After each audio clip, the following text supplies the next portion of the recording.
बहुत समय पहले की बात है।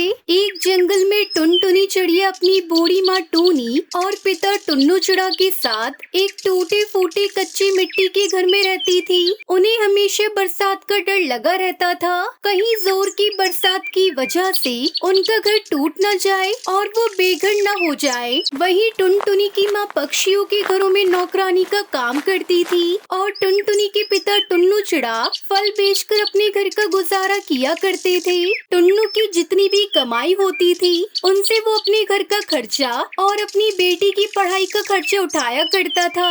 एक दिन फल बेचते समय एक हवाई मोटर से टुन्नू का एक्सीडेंट हो जाता है और उसके पंख में चोट लग जाती है। टुन्नू चिड़ा से उड़ा भी नहीं जा रहा था। अब घर की सारी जिम्मेदारी टुनटुनी चिड़िया के कंधों पर आ गई थी।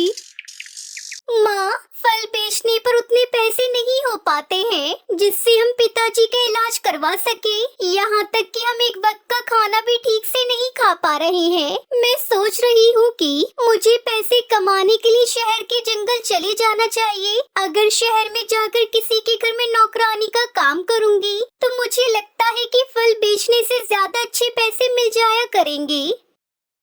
बेटी, तू सही कह रही है और तूने बहुत अच्छा फैसला लिया है। तू शहर के जंगल जा, हमारी चिंता बिल्कुल मत करना। मैं अपना और तुम्हारे पिता का ध्यान रख लूंगी। फिर अगले दिन टुनटुनी शहर के जंगल के लिए रवाना हो जाती है। शहर पहुंचते ही वो घर घर जाकर पक्षियों से काम मांगने लगती है। पूरे दिन भटकने के बाद टुनटुनी को कहीं काम नहीं मिलता। 2 दिन हो गए हैं, मुझे कहीं भी काम नहीं मिल रहा। यहाँ पर किसी को नौकरानी की जरूरत नहीं है। मेरे पास थोड़ा बहुत काम था, वो भी खत्म हो गया और इतने बड़े शहर में कैसे रहूंगी। और अगर मैं खाली हाथ वापस चली गई तो माँ को कितना बुरा लगेगा। हे भगवान, मेरी मदद कीजिए। तभी वहाँ पर एक बूढ़ा तोता पक्षी आता है। बेटे, मुझे बहुत जोर से भूख और प्यास लग रही है। क्या तुम मुझे कुछ खाने के लिए दे सकते हो? मेरे पास खाने के लिए कुछ भी नहीं है, सिर्फ 10 रुपए है। लेकिन कोई बात नहीं, आप ये पैसे ले लीजिए और इनसे कुछ खा लेना। बूढ़े तोते पक्षी को पैसे देकर टुनटुनी इधर उधर काम ढूंढने लगती है। कुछ देर उड़ने के बाद टुनटुनी को एक बच्चा दिखाई देता है। दीदी, मेरे दादाजी बहुत बीमार हैं। मुझे उनके लिए दवा लेनी है। क्या आपके पास कुछ पैसे होंगे? मेरे पास अब केवल 20 रुपए ही बचे हैं जो मैंने अपने लिए बचाए थे। पर कोई बात नहीं, इसे तुम रख लो और अपने दादा के लिए दवाई खरीद लेना। दीदी, आप हमारे साथ हमारे छोटे से घर में चलोगी? हम अकेले अपने दादा को डॉक्टर के पास नहीं ले जा सकते।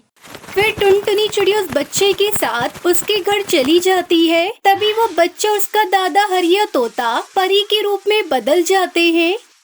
बेटी, हम एक ऐसे पक्षी के तलाश में थे जो नेक दिल पक्षी हो। क्या तुम हमारी मदद करोगी? हाँ, बताइए, मैं आपकी क्या मदद कर सकती हूँ? मैं यहाँ पर सैर करने आई थी, तभी जादूगर कालू कौवे ने मुझे कैद कर लिया। बड़ी मुश्किलों से मैं अपनी जान उससे बचाकर भागी थी। मेरी सारी जादुई शक्तियाँ हमारी छड़ी में होती है। जब मेरी जादूगर से लड़ाई हो रही थी तब मैंने अपनी जादुई छड़ी अपने जादुई लीची के घर में छुपा कर रख दी। क्या? लीची के घर पर? ये कहाँ है? यहाँ से थोड़ी दूर पर एक बहुत घना जंगल है, वहीं पर है जादुई लीची का घर है। मैं अभी यहाँ से नहीं जा सकती, इसलिए क्या तुम मेरी जादुई छड़ी वहाँ से ला सकती हो? लेकिन मैं जादुई लीची के घर में कैसे जाऊँगी? मेरे पास जादुई लीची के घर की चाबी है। उस लीची के घर में केवल वही लोग जा सकते हैं जो नेक दिल और दूसरों की मदद करने वाले हो। ठीक है, मैं वहाँ जरूर जाऊंगी और आपकी जादुई छड़ी लेकर ही आऊंगी। फिर परी टुनटुनी को चाबी दे देती है। चाबी लेकर टुनटुनी चिड़िया लीची के घर की तरफ चल पड़ती है। थोड़ी देर बाद उड़ते उड़ते वो लीची के घर के पास पहुंच जाती है। वहाँ पर उसे 2 लीची के घर दिखाई देते हैं। पहला लीची का घर उससे बोलता है, अगर तुम मेरे घर में आओगी तो तुम्हें मेरे घर में बहुत सारे सोने के सिक्के मिलेंगे जिन्हें बेचकर तुम बहुत अमीर हो जाओगी, जिससे तुम आलीशान घर खरीद सकती हो और मैं तुम्हें जादुई लीची का घर भी दूंगा। तभी दूसरा लीची का घर बोलता है, अगर तुम मेरे घर में आओगी तो तुम्हें यहाँ सोने के कोई सिक्के नहीं मिलेंगे और न ही पैसे मिलेंगे, लेकिन हाँ तुम्हें यहाँ पर परी की जादुई छड़ी जरूर मिलेगी। अब तुम्हारे हाथ में है कि तुम्हें परी की मदद करनी है या खुद अमीर बनना है।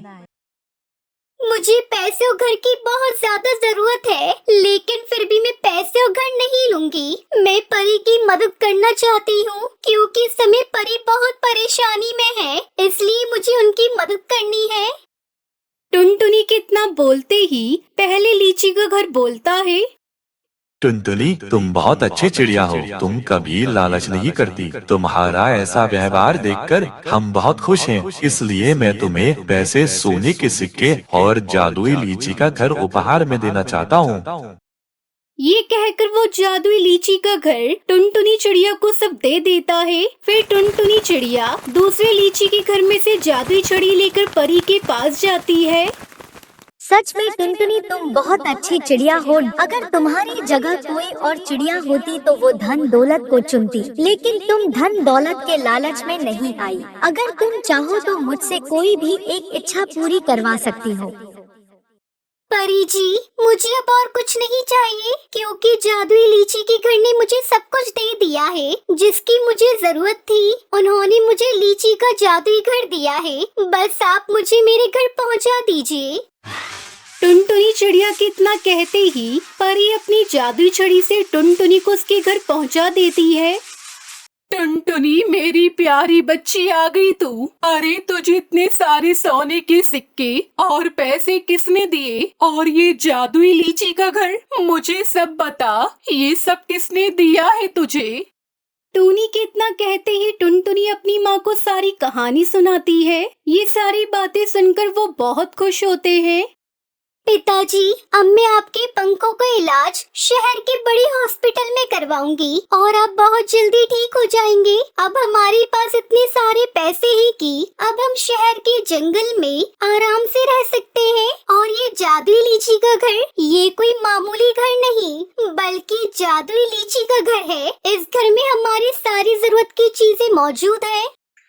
उसके बाद टुनटुनी अपने परिवार के साथ हंसी खुशी लीची के घर में रहने लगती है।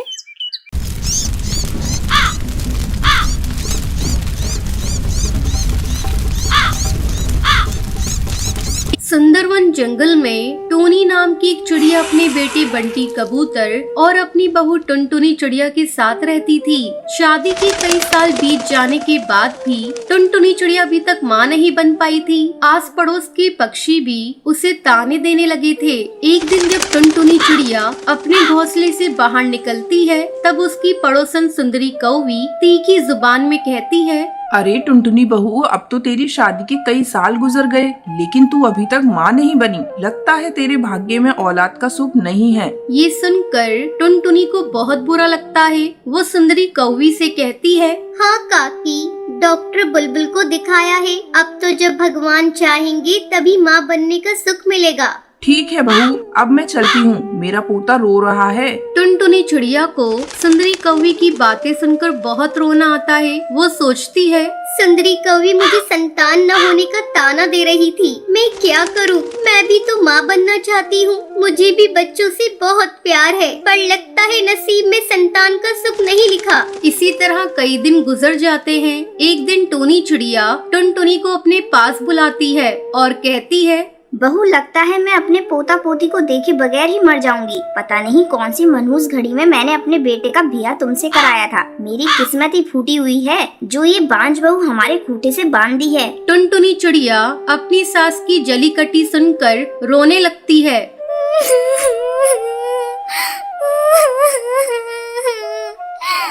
और अपने घोंसले में चली जाती है। मैं ऐसा क्या करूं जिससे इस घर को वारिस मिल जाए? क्यों ना मैं बंटी कबूतर की दूसरी शादी करा दूं। अगर मुझे बच्चा नहीं हुआ तो क्या हुआ? बंटी की दूसरी पत्नी का जो बच्चा होगा उसे ही मैं माँ का प्यार दूंगी। टुनटुनी जाकर अपनी सास को ये बात बताती है। टूनी चिड़िया तो ये बात सुनने के लिए तैयार बैठी थी। वो झट से टुनटुनी चिड़िया की बात मान लेती है और इस तरह बंटी कबूतर की दूसरी शादी हो जाती है। जब नई दुल्हन घर में आती है तब टुनटुनी चिड़िया उससे कहती है, बहू जल्द से जल्द तू इस घर को वारिस दे दे, अब तुझसे ही उम्मीद है। नई दुल्हन शर्मा जाती है और कुछ नहीं बोलती। इसी तरह एक महीना हंसी खुशी से गुजर जाता है और बंटी कबूतर की नई पत्नी पिंकी चिड़िया माँ बन जाती है। पूरा घर खुशियों से भर जाता है। आज टुनटुनी चिड़िया भी बहुत खुश थी। वो खुशी खुशी बच्चे को गोद में लेने जाती है। तभी पिंकी चिड़िया चिल्लाते हुए कहती है, मेरे बच्चे को हाथ भी मत लगाना, वरना मैं तुझे यहाँ रहने भी नहीं दूंगी, मनूस कहीं की। बंटी कबूतर ये सब कुछ होते हुए देख रहा था, लेकिन वो अपनी नई पत्नी को कुछ भी नहीं बोल रहा था। तब टुनटुनी चिड़िया बंटी कबूतर से कहती है, आप देख रहे हैं न जी, ये क्या बोल रही है? क्या मैं इतनी बुरी हूँ जो बच्चे को हाथ भी नहीं लगा सकती? तभी बंटी कबूतर टुनटुनी से कहता है, मेरी नई पत्नी ठीक ही तो कह रही है, निकल जा तू इस घर से, अब तेरा इस घर में कोई काम नहीं।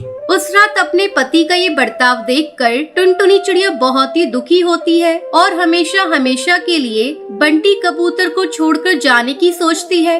जिस पति के लिए मैंने अपना बलिदान दिया, उसी ने आज मुझे घर से बाहर निकालने की बात कही। ये सब सोचते सोचते उसकी आंख लग जाती है। ध्यान से तेल छिड़कना, कहीं उठ ना जाए, अगर इसकी आँख खुल गई तो शोर मचा देगी। आप चिंता मत करो, मैं उसका लालटेन नीचे गिरा दूंगा, सब सोचेंगे लालटेन से आग लगी है, हम पर किसी को शक नहीं होगा। टुनटुनी गहरी नींद में सो रही थी। बंटी पूरे घोंसले में तेल छिड़क देता है और लालटेन नीचे गिरा देता है। आग पूरे घोंसले में फैलने लगती है। बंटी तभी बाहर जाने के लिए दरवाजा खोलने लगता है। माँ ये दरवाजा नहीं खुल रहा है, लगता है जाम हो गया है, मुझे नहीं मरना माँ, कोई बचाओ। अरे ये दरवाजा कैसे बंद हो गया, कोई तो बचाओ। अजी सुनिए, ये आग कैसे लग गई? आप घबराइए मत, आपको कुछ भी नहीं होगा। ये क्या हो रहा है बंटी मेरे बच्चे, तू दरवाजे को धक्का मार, खुल जाएगा। माँ शायद हमारे पापों की सजा हमें मिल रही है। टुनटुनी माँ और मैं तुम्हें जलाकर मारना चाहते थे, लेकिन आग तुम्हें छू भी नहीं रही है, ये मेरी ओर आ रही है, मैं नहीं बचूंगा। हे देवी मैया, इनकी भूल को क्षमा कर दो। अपने सुहाग के बिना मैं भी मर जाऊंगी। अपना क्रोध शांत करो देवी मैया, दया करो मैया, नहीं तो मैं भी सर पटक पटक के आपके सामने प्राण त्याग दूंगी। और फिर टुनटुनी की विनती सुनकर देवी मैया का क्रोध ठंडा हो जाता है और अग्नि शांत हो जाती है। देवी मैया की जय हो। टुनटुनी आज तुम्हारे कारण मेरे प्राण बचे हैं, मुझे माफ कर दो, घोर पापी हूँ मैं। टुनटुनी सभी को माफ कर देती है